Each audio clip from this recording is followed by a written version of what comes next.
네, 안녕하세요. 염승원 이사입니다. 자, 오늘 2025년 9월 4일 시장 깨기 시작을 해보겠습니다. 어제는 제가 이제 오후는 자리에 없어가지고 미리 좀 찍고 갔고요.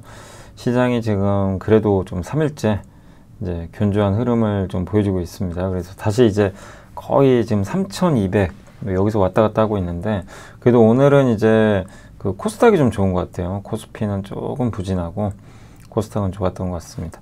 근데 오늘 뭐 여기 그림도 있지만 뭐 구글의 날이죠. 예, 구글이 뭐 어제 이미 말씀은 드렸지만 그 반독점법 이제 판결에서 크롬을 뭐 제가 지금 쓰는 것도 이거 요 브라우저도 크롬 쓰고 있거든요. 그러니까 거의 대부분 많은 분들이 크롬 쓰시는데, 예, 이 부분에 있어서 이거를 매각을 안 해도 된다, 이제 이런 얘기가 나오면서 어쨌든 이제 주가가 폭등을 했죠. 이제 그래서 오늘 나스닥이 좋았다라고 말씀을 드리겠습니다. 그래서 오늘 이제 이런 이슈들하고 하고 또 미국하고 그다음에 세계 에너지 그러니까 세계 에너지는 아니고, 이거 좀 잘못 썼네. 이거는 고속도로죠. 우리나라에 고속도로가 3개 있어요.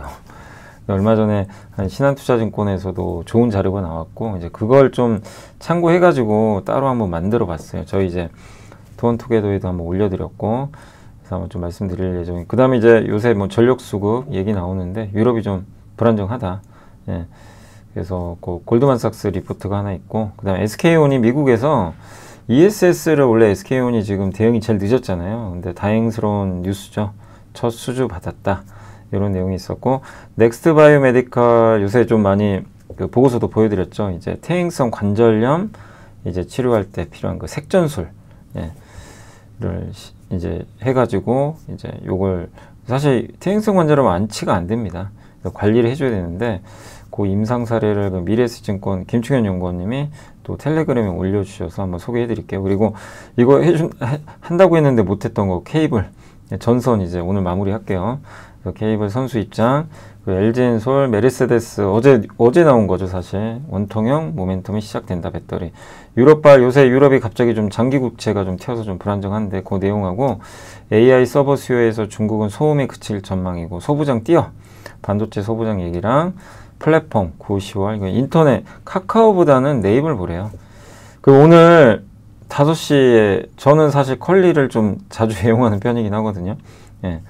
컬리에서도 이렇게 주문 한 번씩 할 때 있는데, 네이버에서도 할 수가 있대요. 이제 오늘 5시부터. 그러니까 아마 여러분들이 이제 방송 보실 때는 이제 네이버 들어가면 아마 컬리가 있지 않을까 이렇게 보고 있고, 그 다음에 셀트리온, LX 일렉트릭, 대부시스터즈, S&T 모티브, 세트레가이, S&T 홀딩스, 슈프리마 스튜디오 드래곤, 그리고 공시는 GNC 에너지, LG 에너지 솔루션, 아까 그 이제 벤츠 그거랑 이제 가비아 말씀을 드리겠습니다.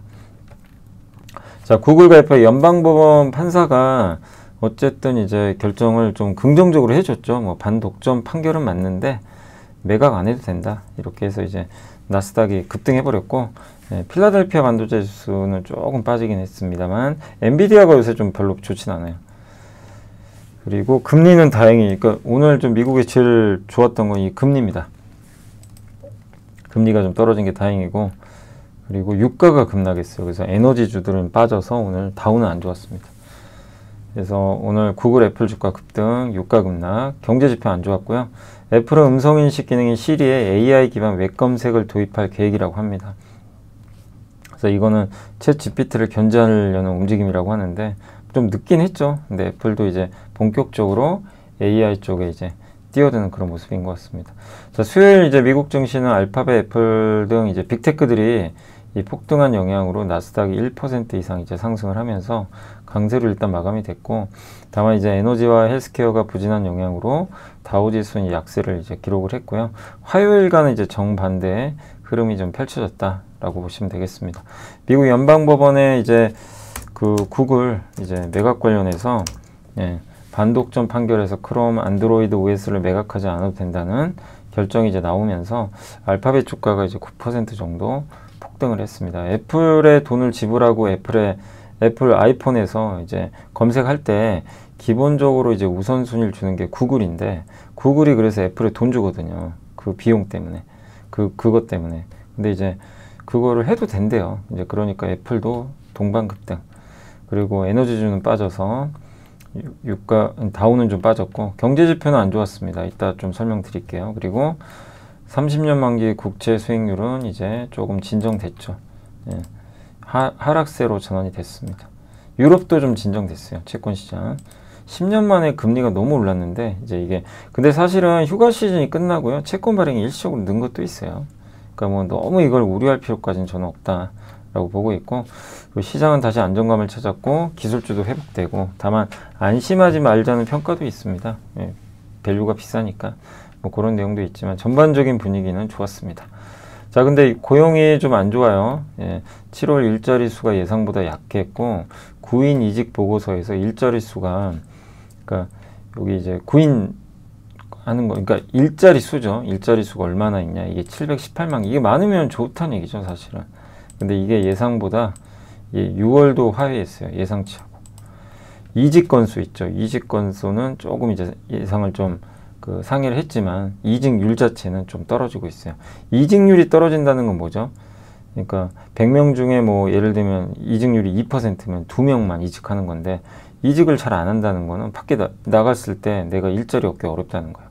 이직률이 떨어지는 건 고용시장이 좋다는 얘기는 아니죠. 해고자 수도 예상보다 늘었고 구인자 수 있죠. 그러니까 기업이 이제 채용하기 위해서 필요한 그 구인자 수, 예. 구인하는 거죠. 기업들이 하는 거. 그거를 이제 실업자로 나눈 거예요. 그럼 이게 많으면 1 이상이면 구인자가 더 많다는 얘기잖아요. 그러면 그만큼 지금 채용 시장이 좀 타이트하다는 거죠. 예. 근데 이게 0.99배로 떨어졌대요. 실업자 수가 더 많은 거예요. 구인자 수보다. 그럼 이게 2018년 이후 처음이라고 하는데 노동 공급이 많다는 얘기죠. 예. 그러니까 그러니까 이제 구직자 입장에서 이렇게 채용 시장을 봤는데 그동안 일자리가 더 많았어요. 근데 이제 어쩌다는 거죠? 일자리가 이제 좀 더 적다는 얘기죠. 예. 그러니까 채용이 좀 타이트해지고 있다는 얘기인데 어쨌든 지금 좋은 건 아니죠. 그리고 노동자들의 자신감도 떨어지고 있다. 이직률도 지난달보다 하락했어요. 그래서 일자리 수 예상보다 낮았고 해고자 수는 높았고 그래서 9월 금리 인하 확률이 그러니까 이 얘기는 뭐죠? 아, 고용이 안 좋구나. 예. 그래서 금리 인하 확률은 93, 뭐 거의 100% 확률이라고 보시면 되겠습니다. 요게 이제 미국의 일자리 수인데 이때는 뭐 엄청났죠. 예, 그냥 비정상적으로 높았다가 정상화 되고 있는 거죠. 예, 코로나 전으로 이제 돌아간 거예요, 다. 예. 자, 그리고 이제 테슬라가 좀 올랐고요. 세일즈포스 CEO가 좀 일론 머스크를 극찬을 했어요. 예, 그리고 로봇같이 대단할 거다. 이제 일론 머스크도. 근데 좀 애매해요. 사실 이거는 뭐가 명확하게 좀 그림을 그려줘야 되는데 그냥 너무 일론 머스크가 최대 80%가 옵티머스가 될 거다라고 좀 언급을 했는데 어쨌든 이제 로봇 사업에 대한 자신감을 표출한 건 좋은데 구체적인 실행 계획을 한번 이제 어떤 마스터 플랜을 짜가지고 공개를 할 필요는 있지 않나 이렇게 봅니다. 그리고 알파벳이 폭등했고요. 예. 이번 사건은 구글의 불확실성을 종료시키는 아주 좋은 사건이다. 이렇게 했습니다. 애플도 급등. 엔비디아는 좀 빠졌습니다. 5일째 하락세고요. 캠벨 숲으로 유명하죠. 예, 여기가 실적이 좋았고 메이시스 이제 미국 백화점 업체죠. 20% 폭등했습니다. 매출 성장률이 기대를 넘었고 코노코 필립스는 미국의 셰일오일 이제 에너지 기업인데 유가 급락하면서 좀 빠졌다라고 보시면 되겠습니다. 그리고 이제 요거부터 좀 설명을 먼저 드릴게요. 예, 국인학기네. 유럽 전력 수급 불안과 3조 유로 투자 사이클의 기회. 그러니까 이 전력 수요가 뭐 이거는 우리가 다 알잖아요. 지금 산업 부문이나 이런 데서 뭐 전력 수요가 계속 늘고 있고 그래서 전력 수요 연평균 1.5에서 옛날에는 전력 수요가 우리 줄었어요. 지난 15년간은 유럽이 전력 수요가 줄었는데 이제는 연평균 1.5에서 2%.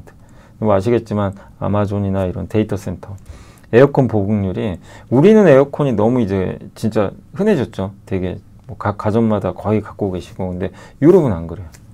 에어컨 없는 집이 훨씬 많습니다. 근데 이게 이제 유럽도 보급률이 늘어나요. 여름에 이제 전력 수요 당연히 늘겠죠. 그러니까 지금보다는 전력 수요가 늘 수밖에 없어요. 이런 에어컨 수요까지. 근데 전력망 투자는 그동안 못했죠. 너무 오래된 거 아시죠? 네. 그래서 앞으로 투자를 많이 해야 되고 송전망 있죠. 이게 전력을 보내는 거. 배전망은 이제 이 보낸 전력을 뿌려주는 거예요. 뭐 가정이나 이런 공장에. 근데 이제 송전망 투자가 더 많이 필요하다 지금은 이렇게 보고 있고, 근데 유럽은 절대적으로 재생에너지가 많죠. 그래서 이 재생에너지가 좋은 점도 있지만 단점은 어쨌든 간에 이게 불안정해요. 예, 날씨나 이런 것 때문에 24시간 가동 자체가 안 됩니다. 예, 그리고 이번에 스페인 정전의 원인도 있었지, 원인에서도 밝혀졌지만 신재생 에너지의 최대 단점이요, 전력을 이렇게 공급하다가 전기가 갑자기 툭 끊어져요. 이렇게 공급이 안 돼요. 그러면 그냥 다 셧다운 되는 거예요. 신재생 에너지. 근데 보통 화석 연료는 터빈으로 가요. 원자력도 마찬가지. 그러니까 이게 터빈 형태는 어떤 식으로 되냐면 LNG 발전 같은 거 있죠. 예. 이 관성의 법칙에 의해서 이게 갑자기 뭔가 여기에 공급이 다 끊어져도요, 얘가 터빈이 돌아갑니다. 그걸로 인해서 공급을 더 해줘요. 그래서 바로 끊기진 않아요. 그러니까 이제 정전이 나도 대응할 시간을 주는데 재생에너지는 최대 단점이 그게 안 돼요. 이제 그런 거 이제 보완을 해야 된다는 거예요. 그래서 재생에너지랑 이게 같이 갈 수밖에 없는 거죠. 원전, LNG 이게 삼각축이 다 같이 가야지. 뭐 재생에너지만 해야 된다, 원전만 뭐 이거는 사실 논리적으로 맞지 않는 얘기입니다. 예. 그러니까 뭐 무조건 원전은 안 된다. 이것도 너무 이제 과도한 비관이고, 그러니까 뭐 비약이고, 예. 그렇게 보는 것도 문제가 있고요. 근데 그러면 원전만 해야지. 이것도 좀 문제가 있다는 거죠. 예. 그래서 이제 말씀드리고 싶은 요지는, 근데 이제 이 유럽 같은 경우는 재생에너지 비중이 너무 높으니까, 예. 여기서 이거를 이제 보완할 수 있는 게 더 필요하다는 거예요. 그래서 이렇게 독일에서 바람도 안 불고 이렇게 날씨가 추웠을 때 전력 가격이 엄청 올라오고 그랬어요. 너무 이제 재생에너지 비중이 높다 보니까 이번에 그 스페인도 정전 난 이유 중에 하나가 재생에너지 비중이 높은데 그걸 이제 보완을 못했던 거죠. 그래서 이제 전력시장 공급 부족 위험이 있고 요거를 그래서 백업 설비가 필요하다, 그 내용이에요. 최소 1조 유로. 백업. 그러니까 이제 이런 걸 또 백업하는 이제 데이터 센터 같은데 백업이 하는 그런 회사들이 있잖아요. 뭐 이번에 최근 주가 좋았던 뭐 GNC 에너지라든가, 미국에는 뭐 제네라 홀딩스 이런 기업들이 있겠죠. 예. 그래서 이제 결국 이런 설비 투자도 필요하다라고 보시면 되겠고, 그리고 이 전력망, 재생에너지, 가스 발전 이런 공급 이런 것들이, 이런 산업들 전체가, 여기에 뭐 기업도 나와 있죠. 제가 기업은 뺐고요. 그래서 이런 것들이 골고루 다 필요하다는 거. 그러니까 유럽도 이게 문제가 있다는 얘기죠. 그러니까 전력망 투자해도 우리도 해야 되죠. 서해안 에너지 고속도로 해야 되고, 미국은 미국대로. 그러니까 이 전력기기가 급락하면 기회인 거예요. 만약 전력기기 업체들이 한번 확 빠진다. 예, 그걸 두려워할 필요 없는 거죠.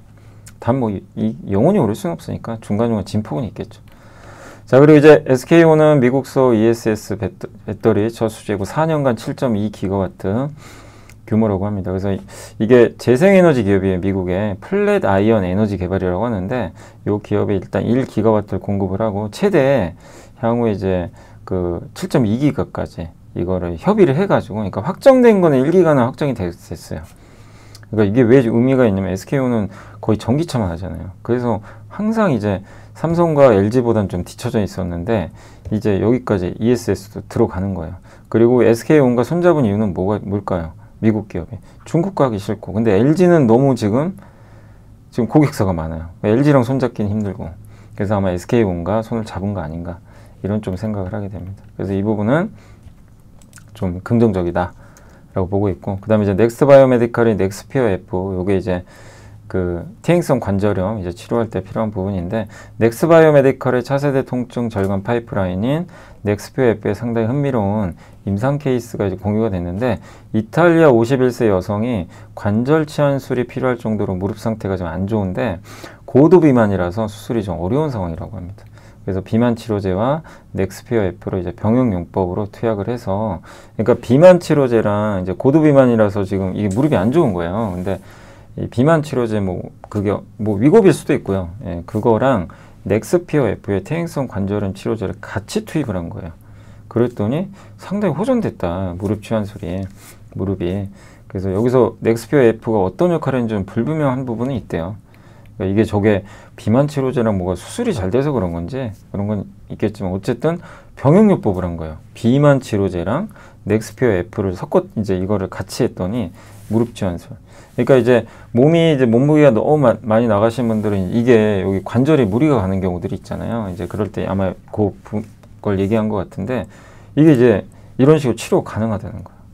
예, 그래서 물론 해당 분야 전문가가 평가된 임팩트 있는 논문은 아니라고 하지만 이렇게도 활용될 수 있다. 그러니까 넥스피어 F가 이게 뭔가 확장성을 좀 보여준 사례인 거예요, 이것도. 예, 그래서 넥스트 바이오메디컬에 되는 어떤 좀 긍정적인 의미 부여할 수 있는 그런 내용이 아닌가라고 생각을 하고 있습니다.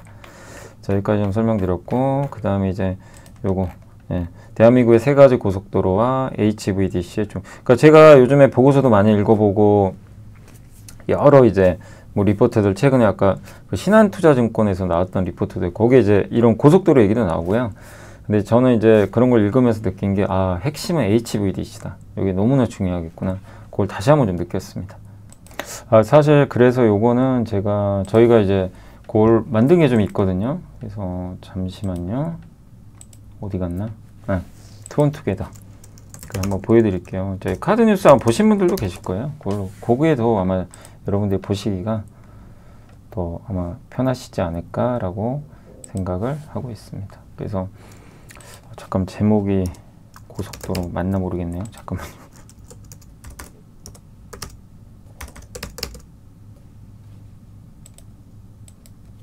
아, 여기 있네요. 대한민국의 3가지 고속도로와 HVDC. 어우, 많이 읽어주셨네요.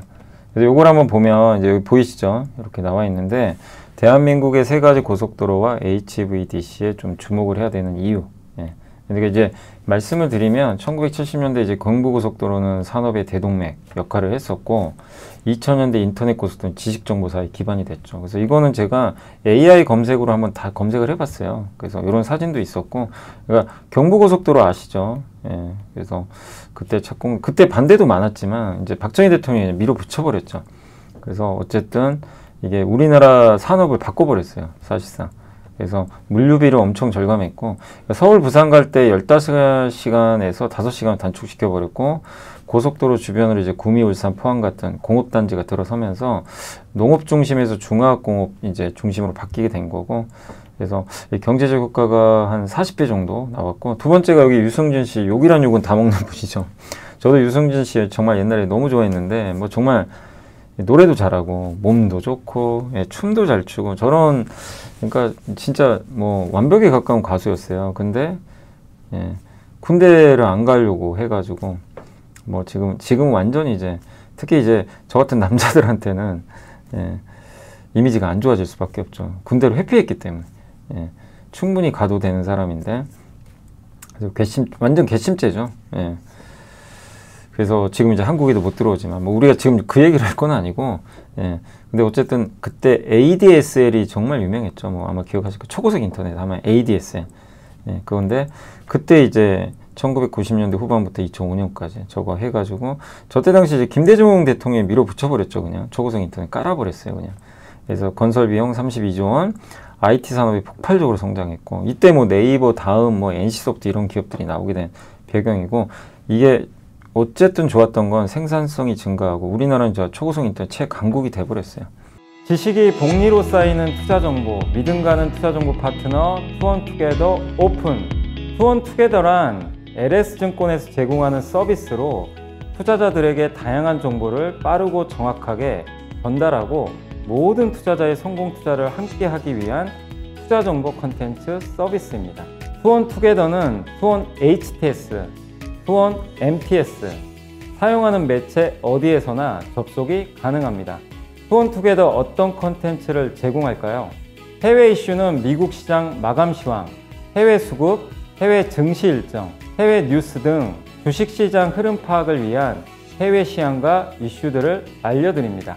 시장 읽기는 주요 뉴스 요약, 뉴스 해설, 뉴스 연계 종목 등 주요 뉴스에 대한 빠른 요약과 관련 이슈에 대한 정보를 알려드립니다. 종목 톡톡은 수급 특징주에 대한 분석과 투자 아이디어, 실적 속보 등 종목에 대한 다양한 정보를 알려드립니다.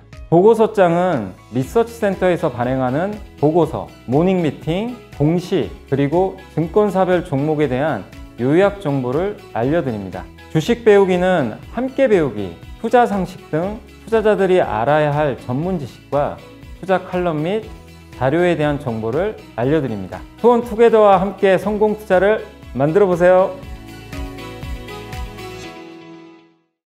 근데 이번이 이제 세 번째, 요건 많이 설명드렸죠. 에너지 고속도로.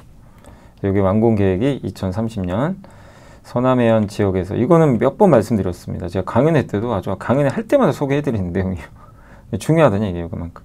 여기서 생산된 신재생 에너지를 보내야 됩니다. 근데 이거 보낼 때, 예, 직류, 고전압 직류 송전으로 보내야 손실 없는 거죠. 그래서 이게 11.5조. 이 바닷속으로 가니까 이제 국토해상과 주민 반발이 최소화 되는 거죠. 전력 수급 불균형해서 신재생 에너지 산업 활성화, 미래 첨단 산업 기반 마련, 관련 산업 파급 효과, 이제 이런 효과들이 있는 거고, 그래서 이렇게 해서 요 고전압에서 직류로 딱 송전해서 이렇게 뿌려주는 거죠. 그래서 전송 효율, 교류 대비 30에서 50% 낮은 손실, 교류 대비 이 송전탑이 이게 거기 신한투자증권 보고서에 있던 거를 저희가 다시 한번 그려봤어요. 좀 더 직관적으로. 그래서 이게 HVDC가 뭐냐면 직류고 요게 교류입니다. 직류랑 교류인데 요게 전송 용량이 똑같죠. 1850메가와트고요. 여기도 1850메가와트인데 송전탑은 얘가 더 커요. 교류가. 그만큼 교류가 더 많이 돈이 들어가요. 같은 걸 할 때. 근데 같은 크기면 얘는 5550메가와트를 보내요. 3배를 보냅니다. 그러니까 엄청 효율성이 있는 거예요. 그래서 그냥 직류를 쓰는 거예요. 송전할 땐 직류, 우리가 받을 때는 교류 씁니다. 그리고 해적 케이블, 제어성, 신뢰성, 그리고 대륙간 할 때도. 이게 영국의 내셔널 그리드 전력망 구축 프로젝트라고 하는데, 여기 3,500km의 기존 송전선 업그레이드 하는 거예요. 그러니까 이게 유럽도 이런 게 필요하죠, 지금. 2배 증설하는데, 여기에 HVDC 케이블 공급 사업 우선자로 6개 기업이 선정됐는데, 그 중에 2개가 LS전선과 대한전선입니다. 그래서 이 2개 기업에 대해서는 우리가 계속 좀 관심을 기울일 필요는 있어요. 그러니까 LS전선 비상장이니까 LS고 대한전선 상장돼 있죠. 근데 이제 요즘에 대한전선의 그 호방 건설이죠. 여기가 갑자기 지금 LS 지분을 막 조금씩 이게 매입하고 있죠. 그래서 이거 M&A 하는 거 아니냐 뭐 이런 얘기도 나오는데, 어쨌든 양사의 경쟁은 치열하고 LS도 있고 대한전선도 한번 이게 검색해서 또 분석도 해보시면 좋겠습니다. 근데 핵심은 HVDC다.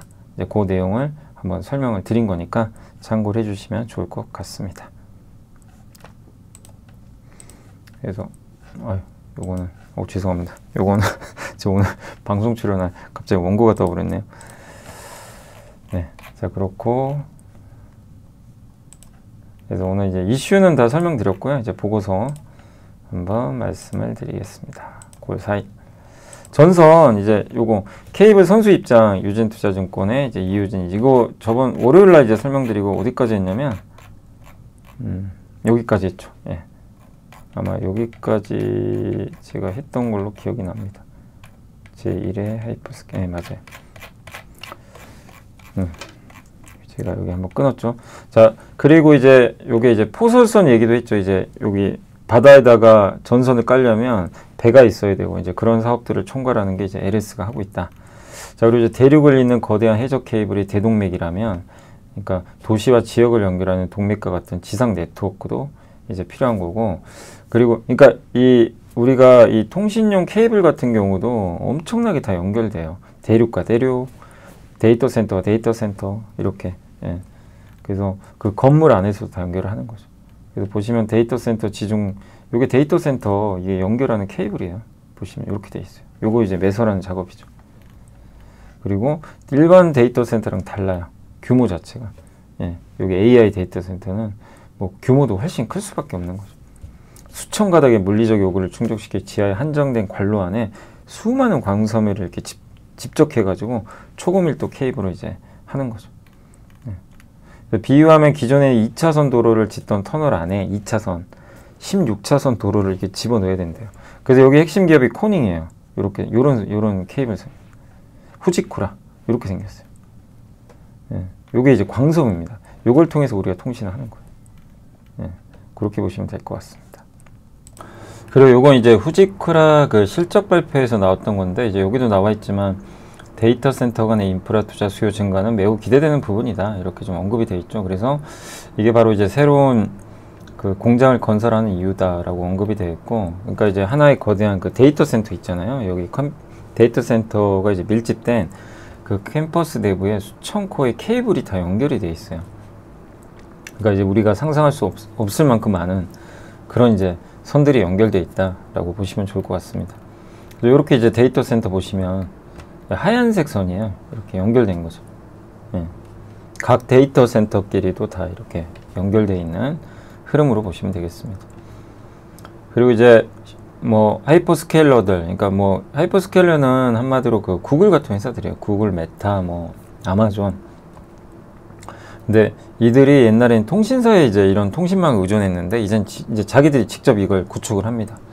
데이터 센터를 이제 연결하기 위해서 구축을 하는 거죠. 그래서 그렇게 필요한 곳에 코닝, 아까 후지쿠라 같은 최신 케이블로 직접 새로운 도로를 건설하고, 이거는 뭐 실제 도로가 아니라 통신 도로 건설을 하고, 기존에 이제 도로가 잘 닦여 있는 곳에서는 여기 이제 아예 이 도로를 빌려버리는 거죠. 그렇게 해서 지금 하고 있다고 합니다. 그래서 이제 우리가 데이터 센터, 국가 대 국가 데이터 센터끼리 연결했으면 그 안에 서버가 있잖아요. 이렇게 이 서버끼리도 또 연결을 해야 돼요. 이 서버끼리도. 요거를 이제 우리가 보통 여기 이 서버 안에 이렇게 모세혈관이라고 한다. 그러니까 대동맥과 동맥이 있다면 여긴 모세혈관이죠. 그러니까 이 서버끼리도 서로 연결을 해야 돼요. 서버 안에 또 GPU 있죠. GPU끼리도 또 연결. 그러니까 이게 그냥 다 연결돼 있어요. 요거는 스케일업. 스케일업은 한 대의 서버에서 GPU를 이렇게 쌓아 올리는 겁니다. 그래서 이렇게 스케일, 하나의 GPU를 72개로 보통 만들어서 올리는 겁니다. 그러면 이 서버에 그 GPU 하나 쓸 때보다 훨씬 성능이 좋겠죠. 스케일 아웃은 확산시키는 거예요. 이 서버를 여러 개 묶어버려요. 그럼 엄청난 성능이 나오겠죠. 그래서 스케일업, 이게 스케일업, 밑에 있는 게 스케일 아웃이라고 생각하시면 되겠습니다. 이거 할 때도 이제 다 통신망이 연결이 돼요. 그래서 이제 엔비디아가 하는 게 NV 링크라는 용어를 써요. 그리고 엔비디아 외의 회사들이 하는 게 UA 링크예요. 이건 표준화되어 있고, 이건 엔비디아가 독점하는 거죠. 이렇게 나눠집니다. 근데 이거는, 저 링크는 연결한다는 뜻이잖아요. 그래서 뭐냐면, 원래 GPU끼리는 예전 방식이 이거예요. GPU 대 GPU를 이렇게 연결을 해요. 그러니까 이렇게 되니까 프로세싱 시간이, 컴퓨팅 연산 시간이 요 정도 걸리고 통신 시간이 좀 오래 걸리죠. 보이세요? 이게 낭비잖아요. 서로 주고받는 시간이 오래 걸리니까. 근데 NV 스위치라는 칩을 하나 딱 넣어버려요. 여기다 가운데다. 요것도 이제 엔비디아가 다 하는 거죠. 근데 물론 브로드컴이라는 이제 경쟁사도 있고, 근데 여기 보시면 여기다 가운데 이걸 넣어버리면 컴퓨팅 연산 시간이 훨씬 늘어나죠. 요만큼, 통신 시간이 요만큼이에요.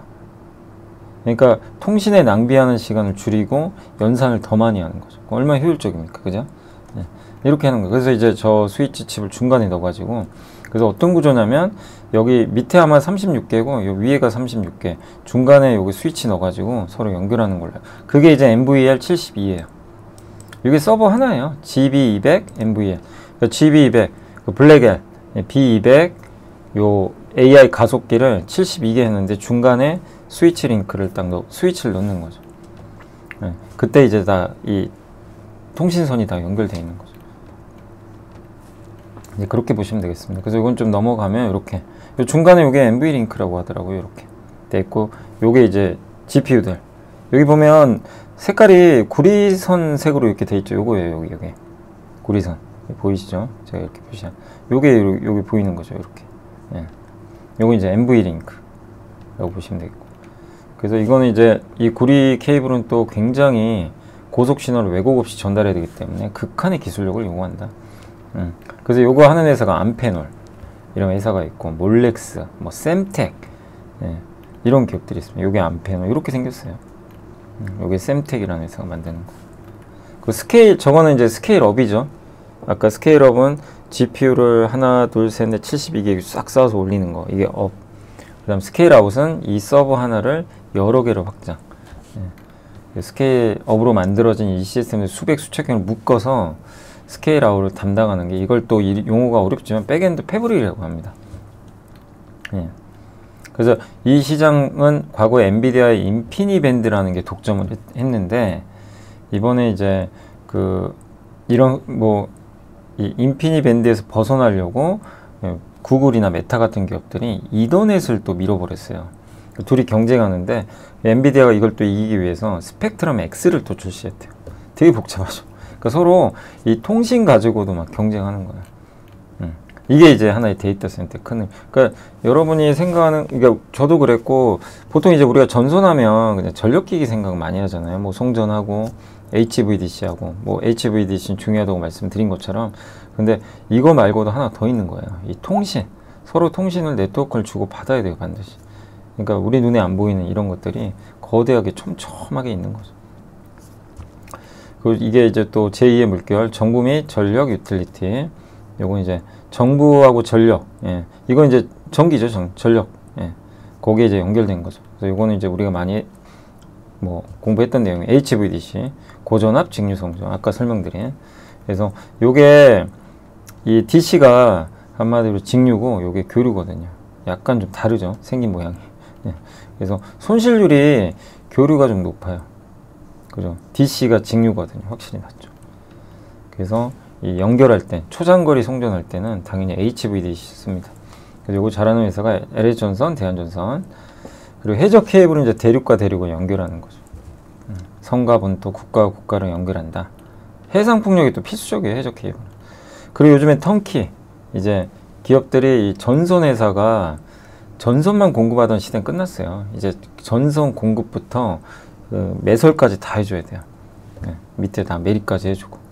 네, 그럼 이익률이 올라간다고요. 그걸 하기 위해서 이제 포설선이 필요해요. CLV, 해저 전력 케이블 선치 설마. 요거 하는 회사가 LS 마린 솔루션이죠. 그래서 수천 톤에 달하는 초과학 케이블을 정확한 위치에 매설할 수 있는 특수 선박이죠. 10,000톤 이상 갖춰야 대규모 HVDC 프로젝트를 이제 수행할 수 있습니다.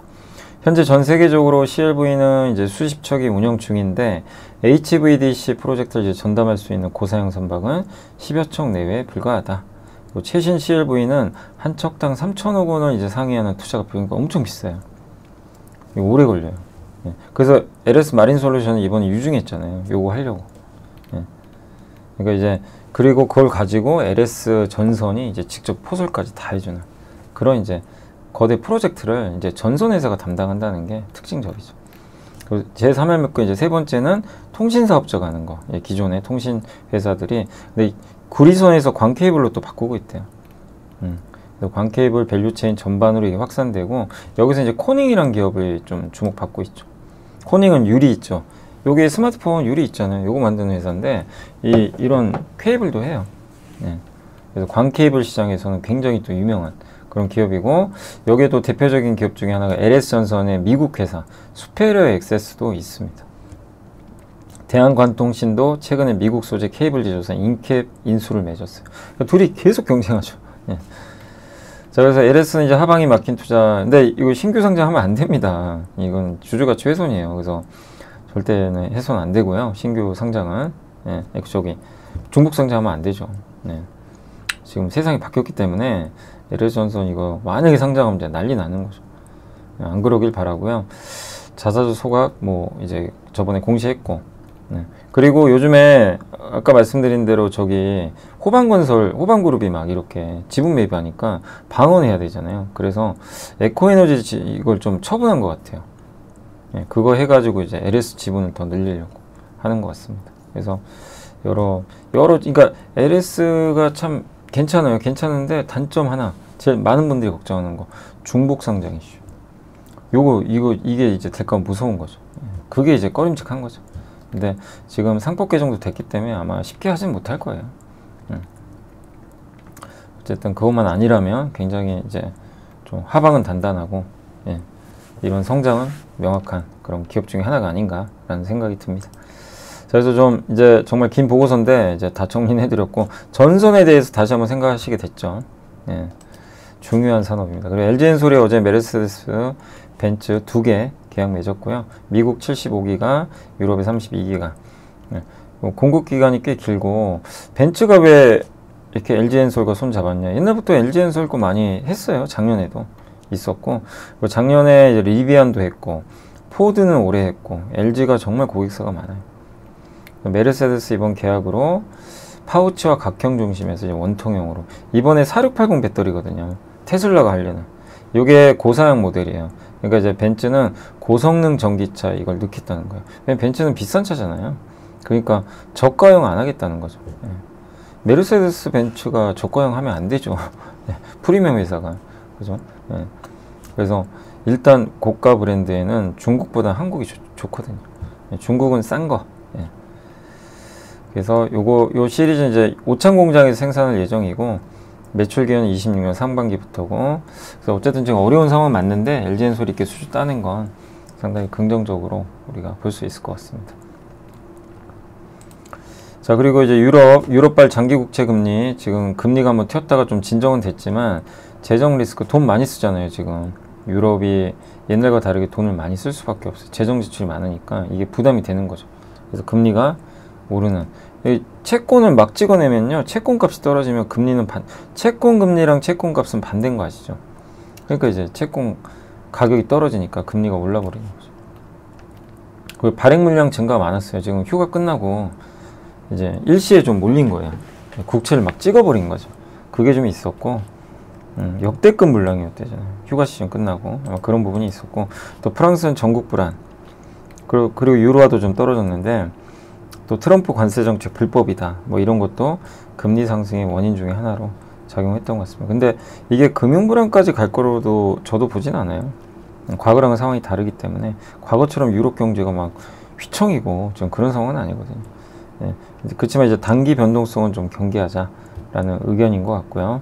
그리고 또 리사쿠 연준이사도 해임 관련 법원 판결이 곧 나올 거고, 프랑스는 정치 리스크가 좀 있습니다. 그러니까 이런 것들이 치명타까지는 아니지만 이게 빌미가 돼서 금융시장이 약간 부담이 될 수는 있다. 뭐 그런 정도로 보시면 돼요. 그래서 금리가 여기서 위로 이게 튀는 모습이 나오면 증시가 뭐 휘청일 수는 있어요. 근데 그건 기회가 되겠죠. 그렇게 된다면 또 투자 기회가 되는 거고, 기본적으로는 유럽 경제도 단단하고, 다만 이런 이슈들 때문에 금리가 조금 불안정하다라는 정도로 해석을 하시면 좋겠습니다. 자, 반도체 쪽은 이제 AI 서버 수요에서 중국은 소음이다, 소음에 그치는, 이번 중국 이슈가 있었잖아요. 근데 최근에 DDR4 가격 급등하는 거 아시죠? 이게 이제 옛날 제품이 이렇게 급등하는 이유는 뭘까요? 이제 DDR4를 안 하려고 그래요. CXMT도 HBM3, 3E로 가야 되거든요. 이게 없으면, 그러니까 중국이 아무리 AI 칩 잘 만들면 뭐합니까? 저걸 못 만드는데, HBM3를 못 만들어요. CXMT는 지금 저걸 만들어야 이제 대등해져요. 엔비디아랑 뭔가 할 수 있는 거죠. 근데 우리나라에서는 수입이 불가능하기 때문에, 그래서 저걸 하려고 하는데, 저거 하려면 DDR5로 가야 돼요. HBM, 여기 집중해요. DDR4 할 수가 없어요. 그럼 DDR4는 단종으로 가기 때문에 가격이 더 튀는 거죠. 공급이 부족해서. 심지어 DDR5 가격이 이겨버렸어요, 최근에. 이게 수요 공급의 법칙이 이래서 무서운 거죠. 더 집중하겠죠. 그래서 전통 반도체 가격이 쉽게 안 떨어질 것 같고, 거기다가 이 낸드 플래시 쪽 SSD 저장 장치죠. 요것도 그 소비자 제품은 그렇게 뭐 수요가 많지 않지만, 서버 있죠, 데이터 센터, 거기에 들어간 수요가 또 워낙 많아요. 그러니까 여기도 가격이 또 올라요. 여기에만 집중하는 거예요. 공급이 줄으니까 막 가격이 오릅니다. 예. 그리고 알리바바의 신규 AI 반도체 우려도 있었지만, 알리바바는 옛날부터 가속기 출시했지만 그 엔비디아를 이길 수는 없어요. 왜냐면 이번에 화웨이의 반도체도 마찬가지고, 여기 들어가는 거는 HBM3가 못 들어갑니다. 그 경쟁력이 떨어져요. 아무리 잘한다 그래도. 예. 그리고 7나노 공정에서 만들어요. TSMC는 2나노, 3나노인데. 그리고 훈련용 가속기는 HBM3가 반드시 필요한데, 중국으로는 수출이 불가능합니다.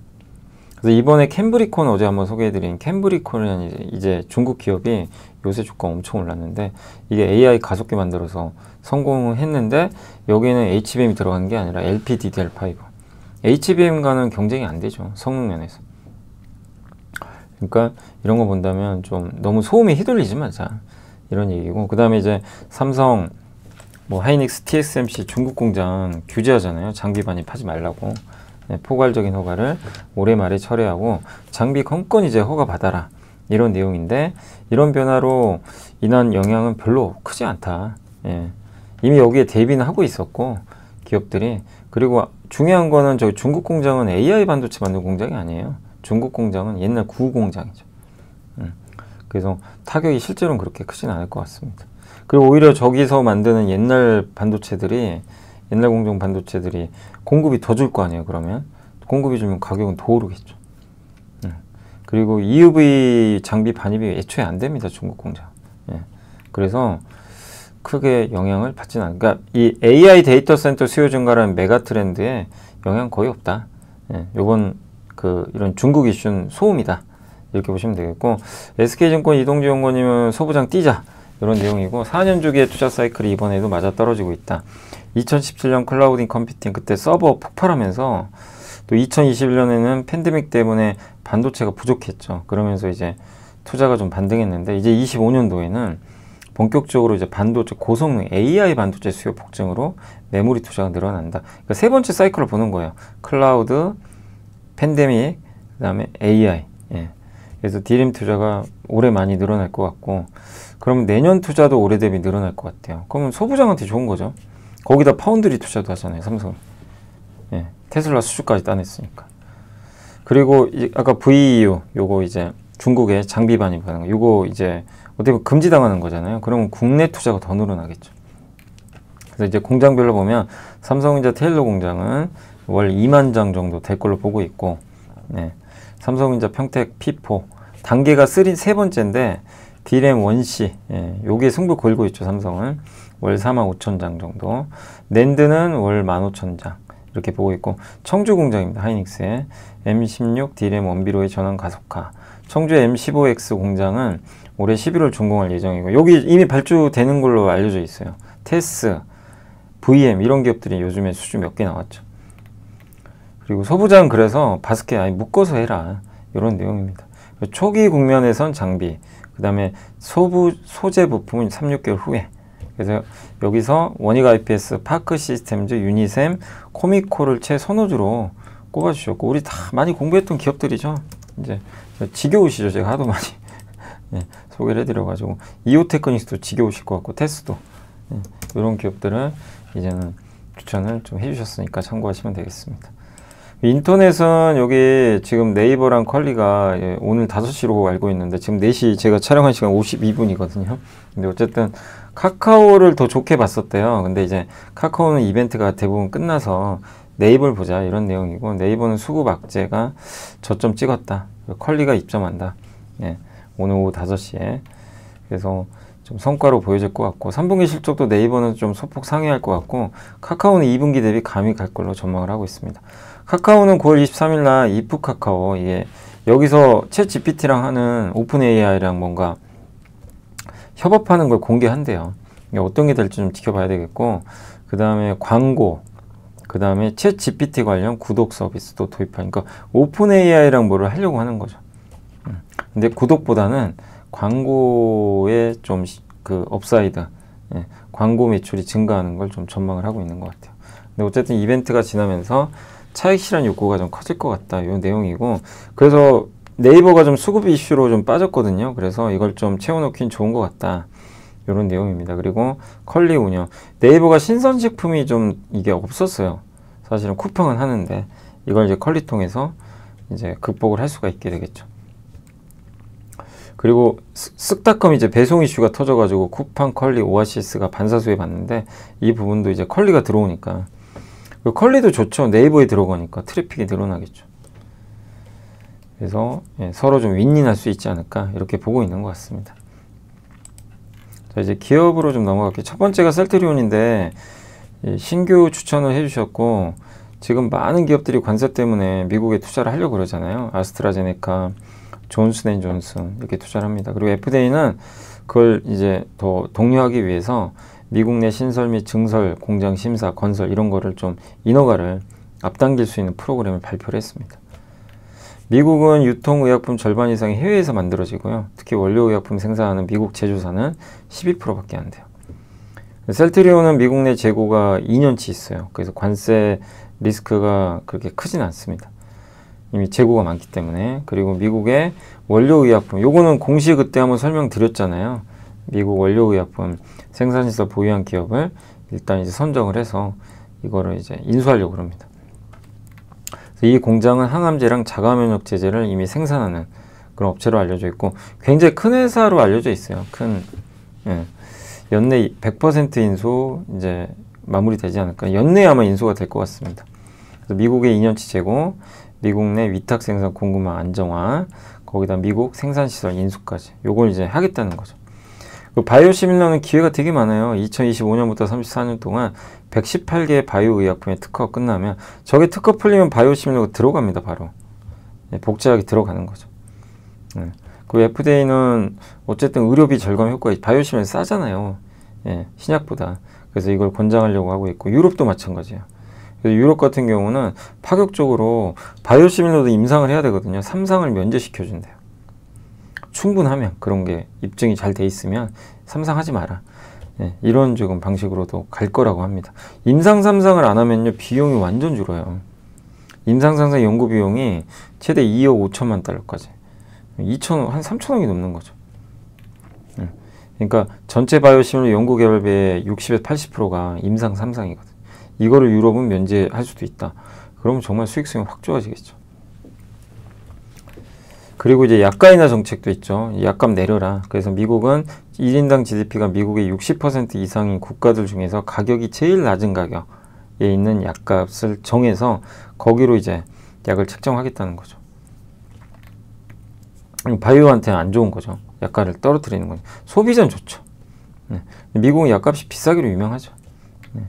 바이오시밀러 시장 경쟁은 점점 치열해지는데, 이런 상황에서 어쨌든 시장은 켜지는데 경쟁은 치열해지죠. 근데 여기서 핵심은 CMC랑 품질 관리입니다. 그러니까 CMC 같은 경우는 여기도 제가 적어왔는데, 화학적 특성, 원료의약품의 구조, 순도, 불순물 분석, 매뉴팩처링 M, 제조, 컨트롤, 이제 품질 관리입니다. 이런 걸 통합적으로 하는 거죠. 그러니까 약을 얼마나 제대로 잘 만드는지, 이게 핵심이라고 보시면 돼요. 그 다음에 시설, 공장, 이게 너무 중요합니다. 그래서 셀트리온은 미국 내 10개의 바이오시밀러를 승인받았고 25년 11개, 30년 22개, 33년 41개. 앞으로 바이오시밀러를 엄청 많이 생산할 거란 얘기예요. 그런 능력을 또 갖고 있고, 그래서 이런 걸 바탕으로 해서 뭐 꾸준하게 좋은 결과를 좀 내지 않겠냐 이렇게 보고 있고, 진펜트란 좀 아쉽죠. 이게 신약으로 작년에 나왔던 건데 기대만큼은 성장을 아직 못하고 있지만, 그게 좀 보험이라든가 이런, 이게 처음 나오는 또 제품이다 보니까 유통하는데 좀 이게 약간 시간이 걸리나 봐요. 그래서 거의 실망하기보다는 조금 더 인내심 갖고 기다려보자는 그런 내용으로 생각하시면 좋을 것 같습니다. 아무튼 셀트리온은 완전히 소외받고 있는데 언제쯤 좀 좋아질지 모르겠지만 모멘텀은 있습니다. LS 일렉트릭은 어제 좀 좋았었죠. 근데 이제 미국 하이퍼스케일 데이터 센터 전력 인프라 프로젝트 배전 솔루션, 이게 이제 데이터 센터에 들어가는 배전이에요. 배전 기기를 공급하기로 했고, 금액은 크지는 않습니다. 매출 대비 1.3%니까. 하지만 미국 시장에서 수주가 이어지고, XAI 아시죠? 일론 머스크의 AI 기업. 여기로 올해 계약을 일단 2월과 3월에 2,500억씩 맺었거든요. 2,500억 규모로 합쳐서. 내년에 1,000억 더 발주할 것 같고. 근데 이번에 한 거는 따로예요. 요 회사가 아니고 다른 회사로 좀 알려져 있는 것 같습니다. 그래서 미국에서 계속 수주 잘하고 있고, 미국에 증설도 하고 있고, 그래서 미국 유통 물량도 내년 기점 확대될 것 같기 때문에 데이터 센터 쪽이죠. 그런 면에서 LS 일렉트릭의 어쨌든 성장도 꾸준히 기대가 되고 있습니다. 데브시스터전이 게임 회사죠. 근데 이제 쿠키런이란 게임이 유명하죠. 그래서 이번에 2분기 좋았지만 3분기는 딱히 이제 모멘텀은 없다고 합니다. 그리고 이제 오프라인에서 이제 카드 있어요. 이렇게 이 카드로 이제 게임하는 건데, 이거 출시해가지고 굉장히 높은 성과를 기록을 했다고 합니다. 500개 점포 입점했는데 현재 초판 물량이 완판됐다고 합니다. 그래서 근데 이런 이제 카드 게임하는 회사, 이 카드 게임하는 유저들, 그러니까 게임 유저들의 연령층이 좀 다르잖아요. 그래서 시너지 효과가 나타날 것 같다 이렇게 보고 있고, 전 데브시스터즈의 강점은 쿠키런이라는 그 귀여운 요 캐릭터 IP를 보유했다는 거예요. 이거 가지고 여러 개 할 수 있거든요. 게임뿐만 아니라 영화도 만들 수 있죠. 이걸로 굿즈도 만들 수도 있죠. 할 게 많은 거죠. 그래서 그런 그 확실한 IP를 갖고 있다는 거 강점입니다. 그래서 지금 주가가 최근에 좀 오르긴 했지만 견조한 흐름은 이어지지 않겠냐 이렇게 보고 있고, S&T 모티브는 이제 모터 만드는 회사입니다. 전자식 변속 모터, 전자식 오일 펌프, 모터 매출이 많이 증가했어요. 실적도 괜찮고요. 최근에 미국 관세 대응하려고 미국 루지애나 공장 부지를 인수했고, 거기서 이제 생산을 하겠죠. 그리고 자율주행 사업도 있고 방산도 합니다. 그리고 모터 중심의 포트폴리오는 SDB 자율주행의 X-by-Y예요. 이건 설명해 드릴게요. 여기 이제 핵심 회사 중에 하나예요. 방산 특수부문도 있고 하이브리드 카에도 모터는 필수입니다. 근데 X-by-Wire는 뭐냐면 자동차에서 전통적으로 물리적으로 연결하는 거, 그 다음에 X-by-Y는 전자적으로 연결하는 거예요. 그러니까 기존 방식은 운전자가 핸들을 돌리면 물리적 케이블에 의해서 움직이는 약간 이런 시스템인데, 요 X-by-Y는 운전자가 입력을 하면 센서가 전자신호를 줘서 액추에이터 로봇 같은 요걸로 차량을 돌리는 거죠. 그래서 요겁니다. 기존 방식은 이렇게 핸들을 틀면 물리적 케이블 기어, 유압 라인, 페달을 밟으면 가속 시스템. 요게 이제 기존 옛날 방식인데, 예, 자율주행이나 최근 방식은 X-by-Y, 앞으로 이렇게 가겠죠. 스티어 바이 와이어. 핸들을 이제 이렇게 신호를 주면 얘가 센서가 감지해서, 여기 반도체죠. 조향 반도체가 명령을 주면 액추에이터가 실행하는 거죠. 바퀴가 이제 돌아가죠. 요건 제동. 스로틀 바이 와이어. 요건 가속할 때 마찬가지죠. 그러니까 전자적으로 연결해 버린 게 X-by-Wire. 여기에 이제 핵심적인 부품들을 S&T 모티브가 또 담당하고 있다. 뭐 이런 내용으로 보시면 되겠습니다. 그 내용이고요. 세트레가이는 이제 이번에 자회사가 스페이스 IT가 세트레가이가 직접 발사한, 아마 그때 스페이스X에 실어서 발사한 걸로 알거든요. 그거에 대한 임대 계약을 유럽 국가와 체결했대요. 그러니까 스페이스 I가 뭐를 하죠? 위성 사진을 줘요. 위성 데이터를. 그래서 이제 그거를 이용해서 사업하는 회사가 자회사들입니다. SIIS, SIA. 여기가 근데 실적이 좀 안 좋았어요. 근데 이번에 이제 실적이 좀 돌아서지 않겠냐라고 좀 보고 있는 것 같습니다. 왜냐면 이걸 이용해서 이제 사진 같은 거 데이터를 받아오면 이거를 판매를 할 수가 있거든요. 실제로 이번에 유럽 국가에도 체결을 했고, 그럼 당연히 긍정적일 수 있는 거죠. 세트레가이 자회사 SIA, SIIS가 시너지 효과 기대하고 있고, 단순히 위성 이미지 촬영하고 이 위성 임대 계약하고, 그러니까 단순 위성 이미지 촬영, 위성 임대 계약, 위성 임대도 하고 전처리도 해주고, 예, 이런 거를 다 수주할 수 있고, 자체 위성을 갖고 있거든요. 그러니까 위성 이미지 확보하는 게 굉장히 용이하죠. 그리고 이 자회사들 실적도 괜찮아질 것 같고요. 그래서 단기로도 좀 그 세트레가에는 이제 긍정적인 분위기가 연출되지 않겠냐라고 보고 있습니다. S&T 홀딩스는 이제 지주사고 반기 배당 포함해서 연간 배당 1,600원 지급하는데, 예, 올해 1분기 배당이 500원, 아니 2분기가 1,000원이니까 작년과 거의 비슷하죠. 작년 연간 배당이 1,600원인데 올해는 상반기만 1,500원 줬어요. 예.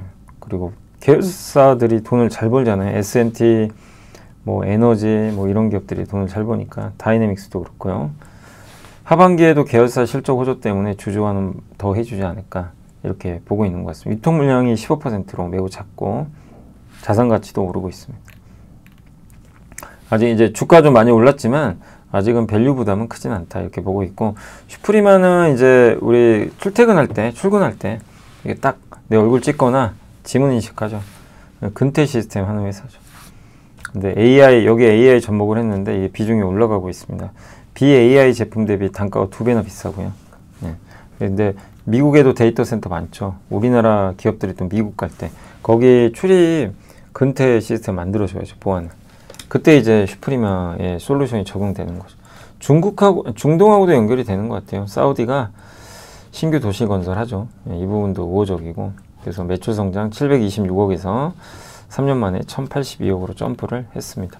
슈프리마는 영상인식 기술을 좀 기반으로 해서 한 범죄 방지 솔루션 및 물리보안 솔루션 사업 확대를 계획 중에 있다라고 보시면 되겠습니다. 목표 주가는 51,000원으로 제시를 했고요. 예.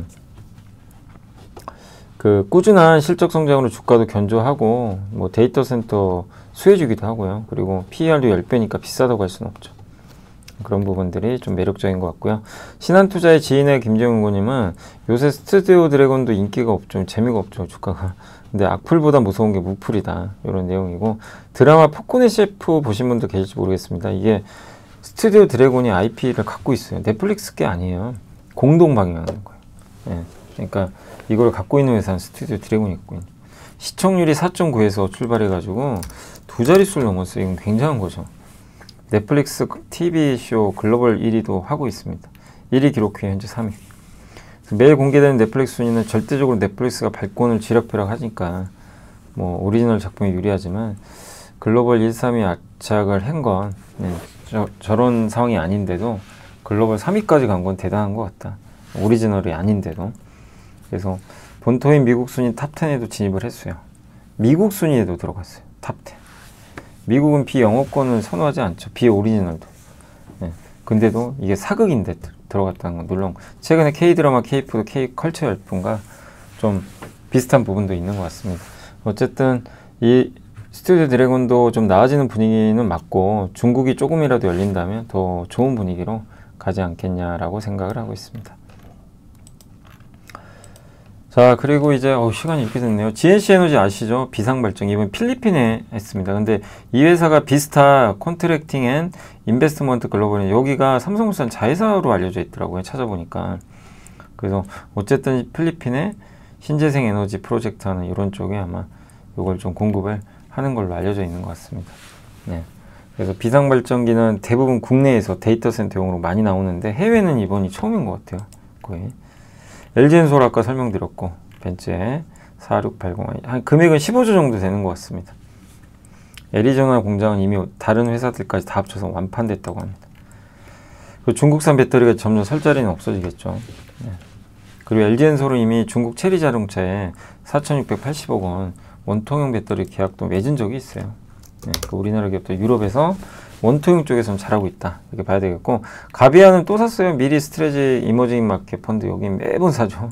그래서 뭐 어제도 8억 정도 장내 매수를 했다는 거 참고하시면 좋겠습니다. 자, 이제 다 했고요. 네, 오늘 이제 주식시장은 드디어 3,200 다시 넘었고 9월은 어쨌든 왔다 갔다 하지만 괜찮습니다. 지금 현재까지 분위기는 괜찮고 코스닥은 많이 올랐고요. 특히 오늘 막판에 삼성하이닉스가 오른 게 좀 큰 역할을 했습니다. 네이버 분위기 좋고요. SK스퀘어, LG화학도 좋았습니다. SK이노베이션도 좋았고 요새 제일 잘 나가는 회사 삼성전기죠. 정말 꾸준히 오르고 있어요. 다음 오늘은 삼성 E&A가 뚜렷한 이슈 없이 빠졌고 카카오페이가 요새 빠지는 거 그 2대 주제요.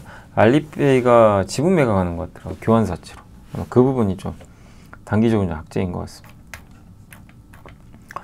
증권주 좋았고 APR도 좋았던 것 같습니다. 근데 뭐 아주 크게 급등한 건 안 보이죠.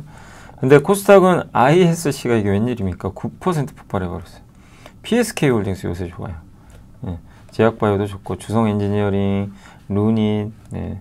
SFA, 테크윙, HPSP, 파크시스템즈 이제 모두가 좀 고르게 좀 오르는 그런 모습들을 보여줬습니다. 반면 SNS텍은 오늘 왜 빠진 거죠? 뚜렷한 이유는 없는 것 같은데 BHI는 원전주로 좀 빠졌고 뭐 나머지는 좀 많이 오른 기업들 중에 좀 빠진 게 있는 것 같습니다.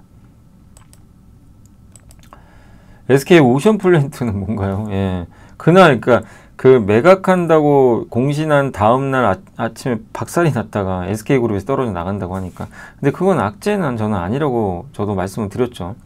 아무리 생각해도 그거 뭐 SK그룹이 안 한다고 그러면 수주를 못 되는 것도 아니고. 그죠? 조선도 있고. 그래서 아마 제 생각엔 마스가에 뒤늦게 이게 동참하는 거 아닌가.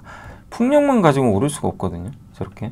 그런 것 같고 더존비전도 요새 분위기 좋고 이노베이션 좋고 현대인프라 고 좋았지만 다만 오늘은 이제 오늘 중국 증시가 좀 급락했어요. 왜냐면 블룸버그에서 중국이 너무 주식시장 오르니까 요새 약간 규제를 하나 봐요. 그러니까 규제라는 거 그렇고 공매도를 좀 풀어주겠다. 그게 흔들렸던 것 같은데 근데 단기적인 거죠. 그래서 중국 증시가 꺾였다라고 볼 필요는 없는데 오늘 이게 보면 그 중국 ETF가 좀 안 좋죠. 그거 이제 중국이 공매도 규제한 걸 좀 완화하지 않겠냐. 이것 때문에 좀 증시가 빠져서 그런 것 같고, 와, 삼성엠텍이 정말 미쳤습니다. 요새 오늘도 26%예요. KSP, 예. 뭐 그리고 케이프도 많이 올라갔던 것 같고 오늘 또 서부 T&D, 아주 호텔도 이번에 보면 여기 빠질 때 기회였죠, 그죠? 한 번 기회를 주잖아요, 그죠? 이런 구간 한 번씩 주긴 주거든요. 근데 사실은 이게 어려워요. 사실은 이렇게 내려올 때 못 사요. 사실은 사기 쉽진 않습니다. 예. 이게 참 어렵죠. 예. 그리고 이 정도 올랐을 때 팔아야 되냐 말아야 되냐 그 총답도 없어요. 여기서 잘 판 거죠. 근데 결론적으로는 안 판 게 나은 거죠. 그죠? 그러니까 참 어려워요. 그런 선택이라는 게 어렵지만 근데 이제 우리가 공부는 하면 저런 거 발굴할 수는 있어요. 뭐 서부 T&D부터 발굴은 가능한데 최종적으로 그걸 내가 얼마만큼 투자, 이게 참 어렵습니다. 그건 이제 여러분이 각자 하실 수밖에 없어요. 발굴을 하기 위한 제가 도움은 드리는 거죠. 이런 분석이나 정보를 제공을 해가지고, 다만 최종 의사결정은 이제 어쩔 수 없이 직접 하시는 수밖에 없습니다. 그리고 그렇게 안 가던 케이프도 이제 10,000원 넘었어요. 그러니까 정말 뭐 괜찮은 것 같습니다. 분위기들은. 그리고 오늘 이제 코스피 쪽에, 코스닥은 섹터 쪽은 오늘 피팅주 좋았고, KSP가 여기 들어가 있다 보니까 좋았던 것 같고, 태광도 좋았고요. 오늘은 폐배터리 쪽 좋았고, 바이오도 좋았습니다. 그 다음에 오늘 원전 해체주, 건설주는 오늘 GS건설하고 대우건설이 좋았네요. 그리고 냉각 시스템은 유니셈이 오늘 좀 많이 올랐고, GST도, 여기 둘이 이제 경쟁이죠, 약간은. 드론 관련주, 오늘 아무래도 에이럭스가 좀 오르다 보니까 드론 관련주들이 조금 올랐던 것 같습니다. 드론 관련주로 조금 이제 봤던 게 기억하시죠? 요새 이제 저도 많이 공시가 안 나와서 소개는 안 해드리지만 T3가 좀 있었고, 오늘은 에이럭스라는 기업이 많이 갔네요. 여기도 드론주로 알려져 있고, 백화점주, 현대백화점이 많이 올랐습니다. 원전주가 많이 오른 것 같진 않고요. 네. 그러나 오늘 김밥주 좀 빠졌고, 우양이 좀 빠졌고, 은행주 좀 빠졌고요. 그 다음에 보험주, 금융주는 좀 안 좋았던 것 같아요. 그러니까 금융 제외하고는 전체적인 분위기는 고르게. 자, 그래서 오늘 이제 여기서 마무리 하겠고요. 예, 아무튼 오늘도 고생하셨고, 뭐 웬만한 내용들을 많이 소개를 해드렸고, 예, 내일 또 이 시간에 찾아뵙겠습니다. 시장 뭐 아직까지 단단해요. 뭐 오른다 내린다 이건 있는데, 근데 여전히 저는 뭐 위가 열린다 이거보다도 9월은 조금 그냥 지지부진하지 않겠냐, 이렇게 좀 보고 있는데, 어쨌든 한국 증시는 굉장히 개별 종목 증세가 뜨거우면서 좋은 분위기는 여전히 이어지고 있다라고 보시면 좋을 것 같습니다. 자, 저는 이만 물러가겠고요. 또 내일 뵙겠습니다. 감사합니다.